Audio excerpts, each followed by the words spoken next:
Winnie goes for gold.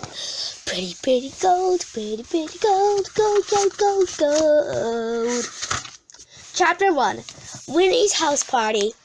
Winnie woke in the deep, dark middle of the night, clutching her tiny, batty blanket and listening in the darkness, and wondered what had woken her. Silence. There should have been a sound of Wilbur snuffing and grunting. Wilbur? Winnie picked up her wand. Swish! Abracadabra! The end of the wand glowing like a torch with scribbled light on the room. Winnie shuffled into her sleepy sloppers, pulled out her messy gown, and set off along the long dark landing. She felt terribly lonely and walked on her only in that big house. Wilbur? Winnie opened door after door, but the only answer she got back from the empty room was her own echo. Where are you? Said Winnie. Where are you? Said the echo. I hear you, fool, said Winnie. I hear you, fool, said the echo. Crash! What was that? Winnie hurried downstairs to the kitchen and shone her wand torch. Wilbur, there you are! Meow, meow, meow, said Wilbur, licking his lips. Heck, Wilbur, you've cooked more than we could eat in a week, said Winnie. Right, that's it. Meow. We're going to have a house party. Me-hee-hee, laughed Wilbur. Not a party for houses. That would be as silly as a snail tacking up a clock dancing. A party for people in our house. We got empty rooms and too much food, and I like people to like an interest of just cats and echoes. Meow! Scowled Wilbur. So Winnie raced around her house, magicking rooms ready for guests. Abracadabra! Cobweb curtains appeared. Abracadabra! There were suddenly tall, plump cushions, base of listings, slug slime soaps in plastic pockets, and more. Our guests will be as snug as a whole trimmed hill of bugs, said Winnie. Abracadabra! Winnie magicked herself a magnificent party dress. Now we just need a plan on a trajectory. Meow? It's a list of what we'll do and when we'll do it, said Winnie. We'll have to write it down, Wilbur. Introduction. 80 guests arrive. Show them to their rooms. 9 a.m. Breakfast. 10 a.m. Played hide and seek in the garden. 1 p.m. Picnic lunch. 2 p.m. Games with bats from the battery and balls.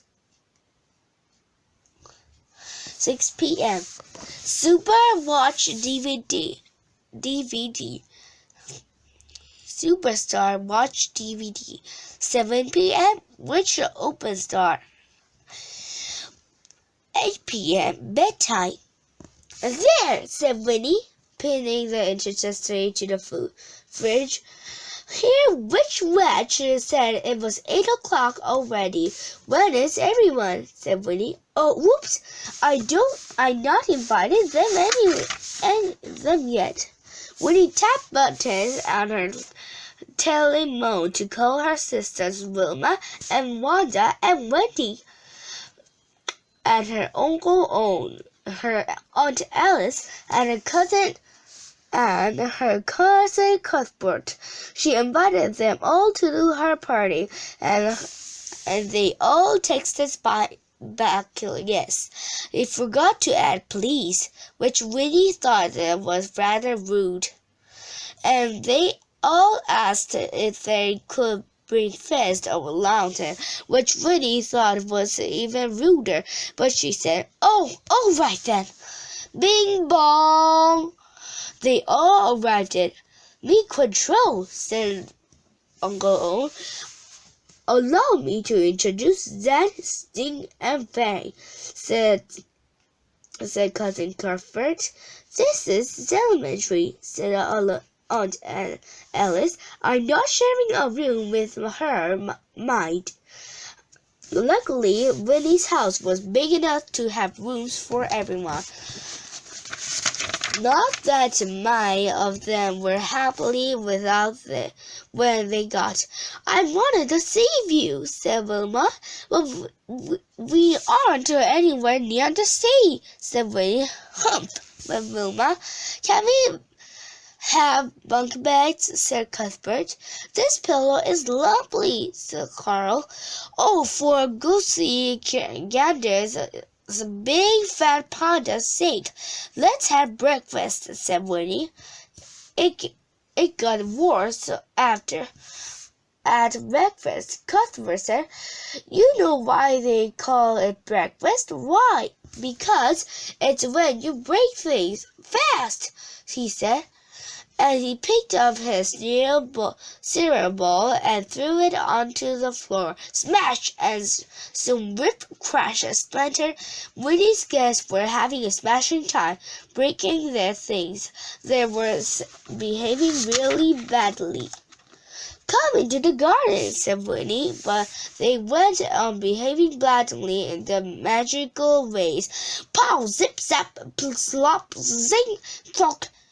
Magic was flying off wands and all over the place.